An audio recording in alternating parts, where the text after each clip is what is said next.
Last week we began a new topic talking about the sacrament of holy orders. And we covered the concept of vocations in general, and then we went over the prerequisites of becoming a priest. And so today we're going to take a look at the formation process of priests. What kind of education does it take? What is life like as a seminarian? The entire concept of seminaries is actually a relatively new thing within the church. For most of the history of the church, a man would simply basically act as an apprentice to a priest who would serve as his mentor, and for a while they would work together, and then eventually the apprentice would get ordained a priest.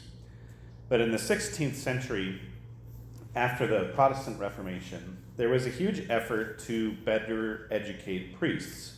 A lot of the confusion that led to the eventual Reformation was a result of priests being rather inadequate teachers of the faith. And so Pope Pius IV, and a little bit of nepotism, appointed his nephew who was St. Charles Borromeo, the Cardinal Archbishop of Milan, at the age of 26, by the way. And he gave him the task of inventing seminaries, schools that prospective priests would attend. So long story short, seminaries have only been around for the last quarter of the church's history. So there's some things that are still evolving and still developing when it comes to the education of future priests. There are things about the seminary that are completely different now than when I was a seminarian 20 plus years ago. And 20 years before I was a seminarian, I'm sure that things were different still. But I'll try to get you up to speed on how things are done now. So how does someone become a priest? Well, it's a long process for a good reason. Once you're a priest, you can't undo it. There's no undo button. So you want to make sure. And the first decision that a young man has to make is essentially where he wants to be a priest. A man can choose to become what's called a diocesan priest who works under the authority of a bishop. A diocese is an area of land under the guidance of a bishop. So, for example, Nebraska has the Archdiocese of Omaha, which is northeastern Nebraska, the Diocese of Grand Island, which is northwestern Nebraska, and the Diocese of Lincoln, which is southern Nebraska. And a man can choose to be a priest for his home diocese, or if he asks the bishop of another diocese, he can apply to become a priest there. As a case in point, a lot of the priests of the Diocese of Lincoln, our diocese, are not actually originally from the Diocese of Lincoln. Of the 4 priests in my ordination class, I was the only one that was from our diocese. And the reason for that is because many men chose to go to the seminary while they were attending the University of Nebraska in Lincoln. The strong Catholic culture associated with the Newman Center in Lincoln has historically been one of the main recruiting resources for vocations to the priesthood in our diocese. But if a man does not feel called to be a diocesan priest, the other option is that he can choose to become a priest of a religious order. A religious order is sort of a self-contained group of people who live in a community apart from the rest of society. Religious orders, they follow a way of life in imitation of the founder of those orders usually. And religious orders can consist of priests, sisters, nuns, monks, brothers, all kinds of vocations within the religious life. We'll be talking about that in a few weeks here. But every religious order is different. So choosing the right one might take a long time. And feeling that you're called to be a priest is one thing, but choosing a religious order is a completely other thing, because religious orders vary so widely in the type of work that you would be doing as a priest. But once a man finds a community that he feels called to, he must apply to the superior of that community, which is sort of the equivalent of a diocesan bishop. And a religious order can be local or it can be worldwide. So, for example, a local religious community would be like the Marian Sisters of Lincoln. They're only local to our diocese. But a religious priest can be assigned anywhere in the world where that order exists. So that's why, even though he's from Chicago, Pope Leo As a young Augustinian priest, which is a religious order, he was assigned to Peru for almost his entire priesthood, because the Augustinians are a worldwide order. Becoming a priest for a diocese and becoming a priest for a religious order are very different processes. To become a priest of a diocese usually takes anywhere between 7 and 9 years. For a priest in a religious order, that process usually takes quite a bit longer than that. And it varies from one religious order to the next. So for our purposes here, I'm going to be talking about how to become a diocesan priest, because I am one and that's what's most familiar to me. So the first step to becoming a priest is that you have to graduate from high school, which obviously, right?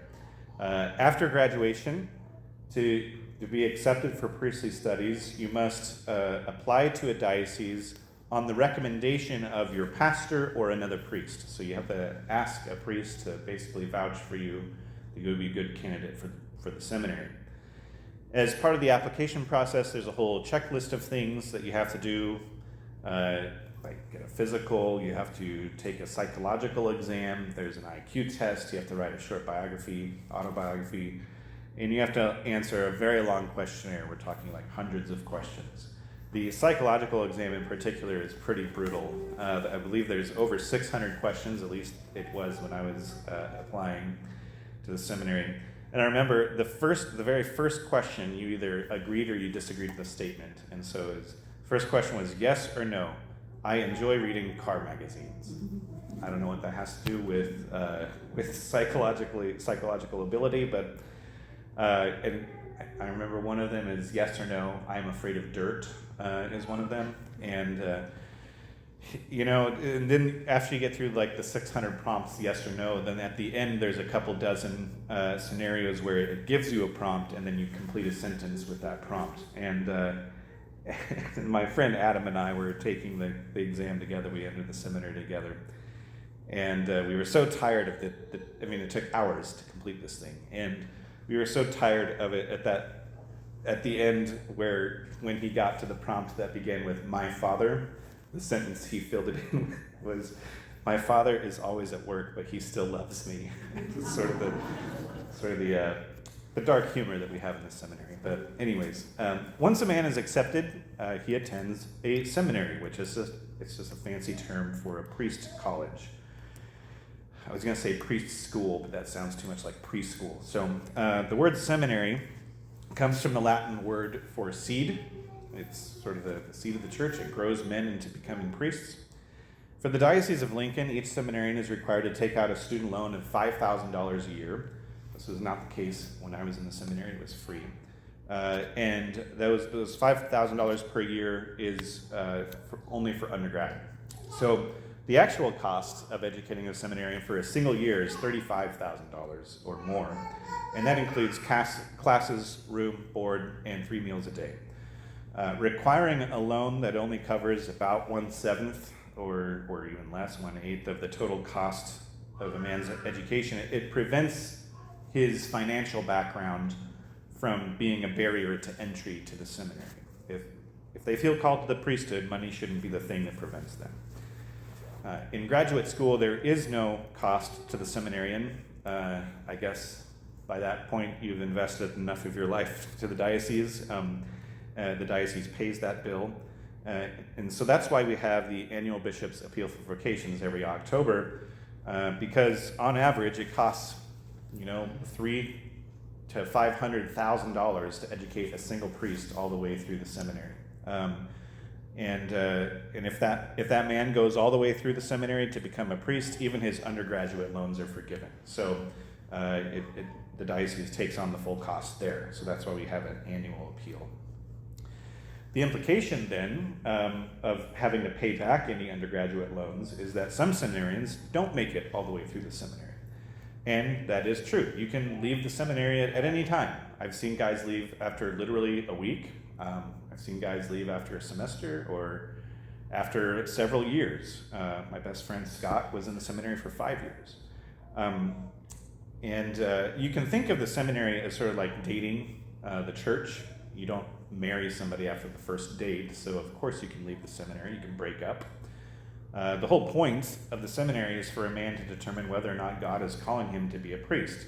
And so, if you look at the numbers, about 1/3 to 1/2 of all the men who go to the seminary go on to become priests. I entered the seminary with 12 other men studying for our diocese, and 4 of us got ordained. So about 1/3. There's nothing wrong with leaving the seminary. There's nothing wrong with going to the seminary not knowing whether or not God is actually calling you to be a priest. I didn't go in with that presumption.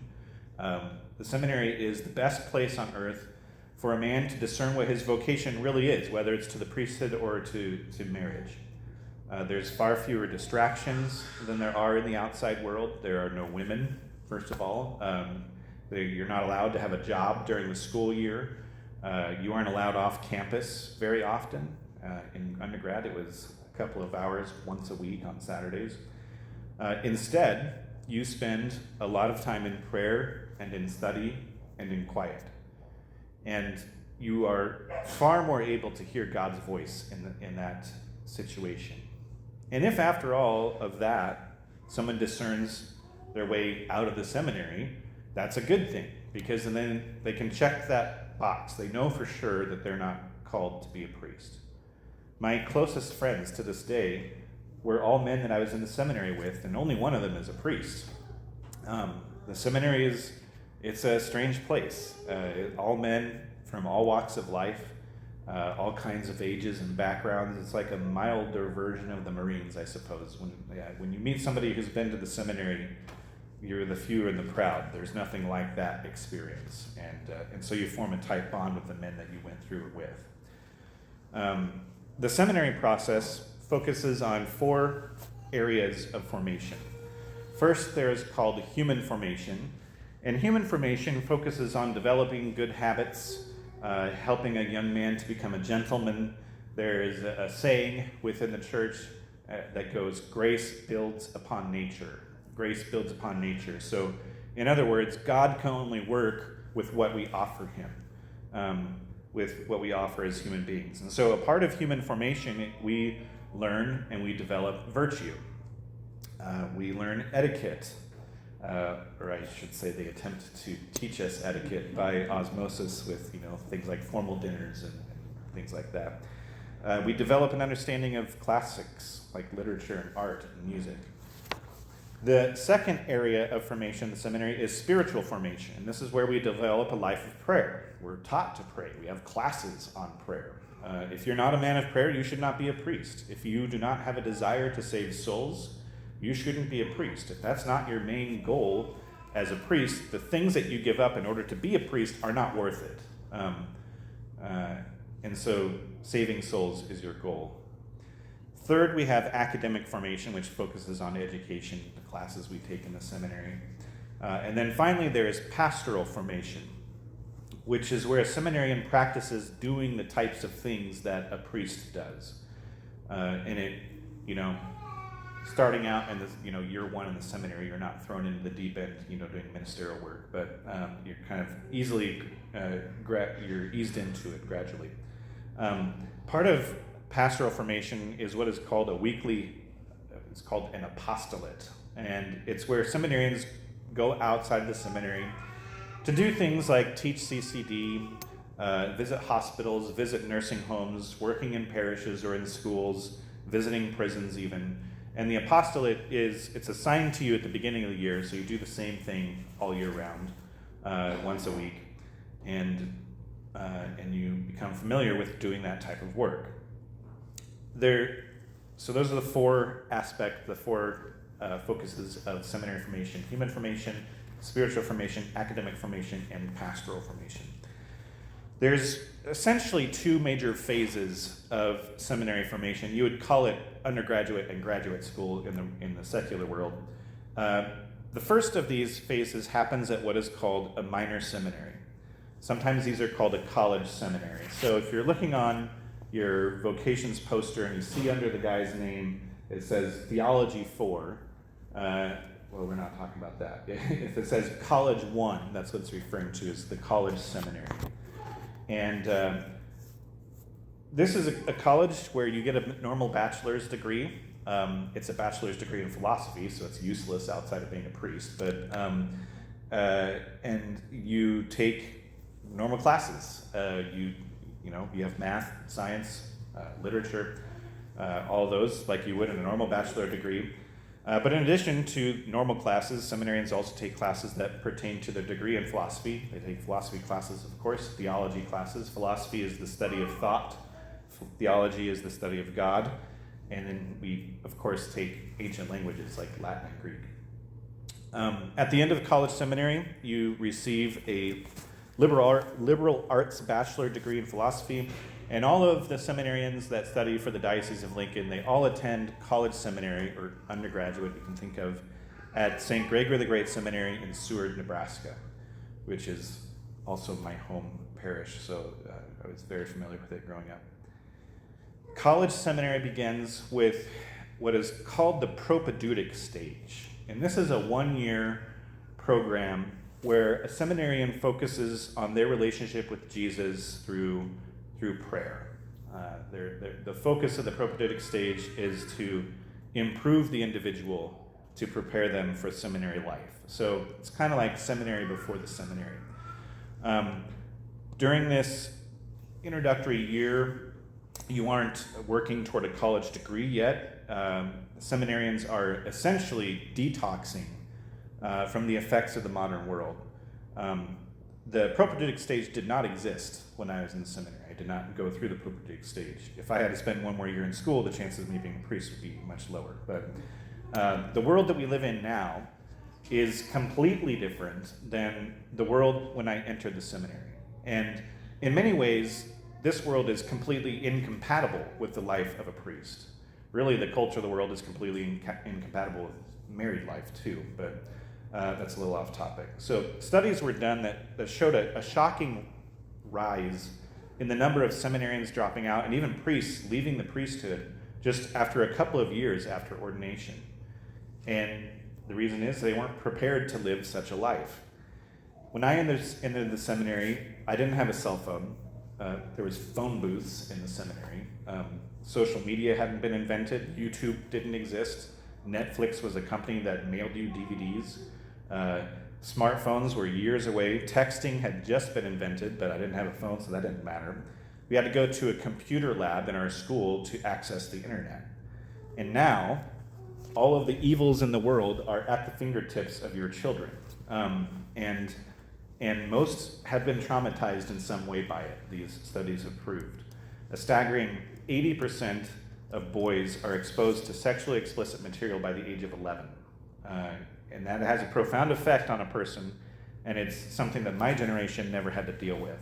So during the propedeutic stage, they practice fasting from technology, just like you would fast from something during Lent. And you focus on self-growth, and you address and you heal the wounds that the world leaves on young people today. If you enter the seminary straight after high school, the major seminary takes 5 years, including 4 years of undergrad, and then the propedeutic stage to begin. If you have some college experience outside the seminary, you can take shorter than that. So when I entered the seminary, I already had an associate's degree in architectural engineering, and so all of my math and science credits were taken care of. And I forced myself to take 18 credit hour semesters all the way through undergrad so I could graduate in 3 years. I don't recommend that for most people. It was pretty miserable. But if you already have a bachelor's degree or higher, you enter into what is called a pre-theology program. So if you see pre-theology on your seminary brochure, pre-theology means that they are just starting out in the seminary, but they already have a bachelor's degree. The pre-theology it's a 2-year program. It only requires the theology and philosophy courses. All the other credits don't matter because they already have a general degree. And so if you add the propedeutic stage to it, you would finish the minor seminary in 3 years rather than 5 if you'd entered right out of high school. I would say at least half of the seminarians have some college experience before going to the seminary. Back when I entered, it was more like 90%. It was very rare that somebody would go straight out of high school, but that's more the case nowadays. After minor seminary, some dioceses will require an additional year in between graduate and undergraduate. a pastoral year, sometimes called a spiritual year, where it more intensely focuses on prayer and, being in a parish setting to prepare a seminarian for life as a priest. The Diocese of Lincoln does not require either of those, but it has, required it on an individual basis, case by case. So the next major step of the seminary process that you may have predicted, if there is minor seminary, then there is major seminary, or it's also called theology. So if you see theology on the guys' names, that's what it means. It means they're in graduate school. So in theology, you get a advanced degree in theology, and you prepare for your final stretch toward ordination. The bishop decides where each seminarian attends major seminary. St. Gregory the Great in Seward does not have a graduate program. And so we are either sent to St. Charles Borromeo Seminary in the Philadelphia suburb of Gwinnett, or Mount St. Mary's Seminary in Emmitsburg, Maryland, which is like an hour and a half outside of Baltimore. Major seminary is where seminarians get advanced degrees in theology, and there's 4 types of classes that you take in major seminary, and you specialize in one of them. So first, of course, you can specialize in Scripture, which is, of course, the study of the Bible. If I could redo things, I would have majored in Scripture because I really liked the teachers that I had for my required Scripture classes. And I ended up taking so many Scripture electives that I probably could have double majored, but I didn't feel like writing a second thesis. You can also major in what is called pastoral theology. During these types of classes, you learn how to give a homily, how to offer Mass, how to anoint the sick, hear confessions. You learn canon law in these types of classes, specifically marriage law. You learn how to provide spiritual counseling and pastoral counseling. Majoring in this field usually means that you focus on either the liturgy or counseling of some kind. The third type of major is what is called dogmatic theology. And this is sort of a catch-all category that studies the doctrines and teachings of the church and why the church teaches it. And that was my major. My master's thesis was on the priesthood with a little bit of church history thrown in. That all falls into the category of dogmatic theology. The final area of focus in major seminary is called moral theology. These are the classes that focuses on the virtues, the church's teaching on wrong and right, social issues, politics, and medical ethics. There's a major difference now compared to when I was in the seminary. Back in my day, major seminary took 4 full years. You would get a master's in divinity, which is just sort of a made-up degree to give to pastors, to priests when they graduate from the seminary. And then you had the option of getting a master's in theology. In my day, after the 3rd year of major seminary, then you were ordained a deacon, and then after the 4th year, you were ordained a priest. But now, major seminary only takes 3.5 years. And at the end of those 3.5 years, the seminarian is ordained a deacon in December, and then he spends 6 months working in a parish, and is then ordained a priest the following spring in May. So they're a deacon for a half year less, and they spend a half year less in school, or at least in graduate school. I'm not sure why they decided to do it that way. That would be kind of strange to me, but anyways, that's where we're going to stop for today, because originally I planned on then going through the actual ordination rite and explaining all the parts of that, but we'll do that next week.